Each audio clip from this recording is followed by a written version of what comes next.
Perkenalkan, nama saya Gibi Rosmauli Intan Jessica dari kelas MB3A Politeknik Negeri Medan.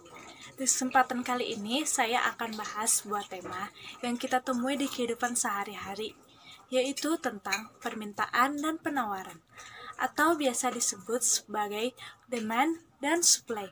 Tujuan dari pembelajaran ini, yang pertama kita dapat menentukan pengertian dari permintaan dan penawaran. Dan yang kedua, kita dapat menentukan hukum permintaan dan hukum penawaran. Dan yang ketiga, kita bisa menentukan kurva permintaan dan penawaran.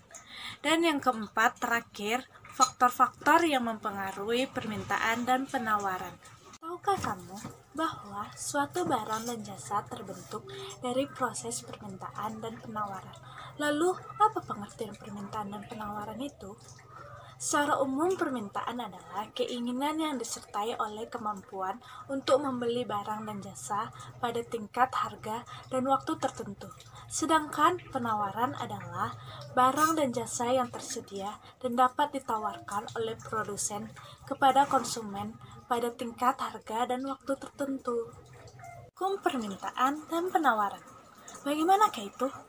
Ketika berbicara tentang hukum permintaan, maka kita melihat dari sisi konsumen atau pembeli, yaitu yang berbunyi, jika harga barang yang dikonsumsi oleh konsumen naik, maka konsumen akan mengurangi jumlah barang yang mereka konsumsi.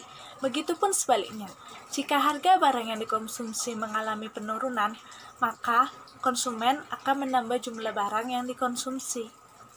Jika pada hukum penawaran, maka kita melihat dari sisi produsen atau penjual, yaitu yang berbunyi, jika harga barang yang dijual oleh produsen naik, maka produsen akan menambah jumlah barang yang ditawarkan atau dijual untuk mendapatkan keuntungan yang lebih besar.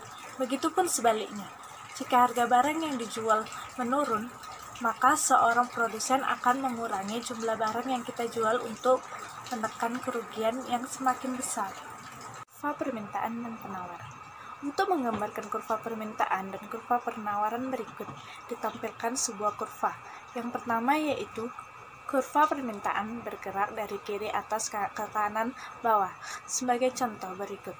Apabila harga coklat Rp50.000, konsumen hanya membeli 5 coklat.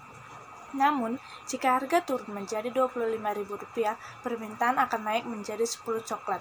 Kedua, kurva penawaran bergerak dari kiri bawah ke kanan atas, di mana apabila harga suatu barang Rp50.000, barang yang ditawarkan 10 buah. Tetapi, bila harga turun menjadi Rp25.000, maka barang yang ditawarkan juga menurun menjadi 5 buah.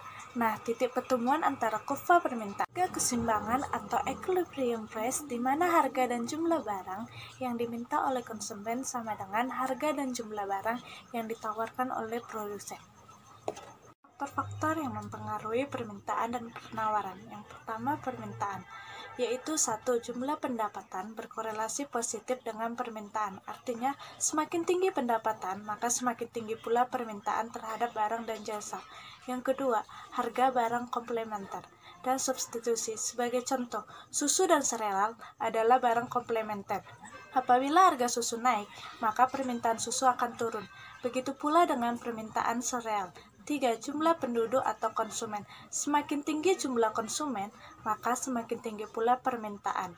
Yang keempat, ekspektasi konsumen di masa depan. 2. Penawaran. Kemajuan teknologi mempengaruhi aktivitas produksi, di mana teknologi yang semakin maju dapat mengurangi biaya produksi, sehingga barang ditawarkan meningkat. Begitu pula dengan semakin banyaknya jumlah produksi yang menyebabkan peningkatan barang yang ditawarkan. Nah, bagaimana teman-teman? Sudah paham kan tentang penawaran dan permintaan? Dan jangan lupa subscribe dan share ya video ini agar semakin banyak orang yang tahu tentang ekonomi. Terima kasih.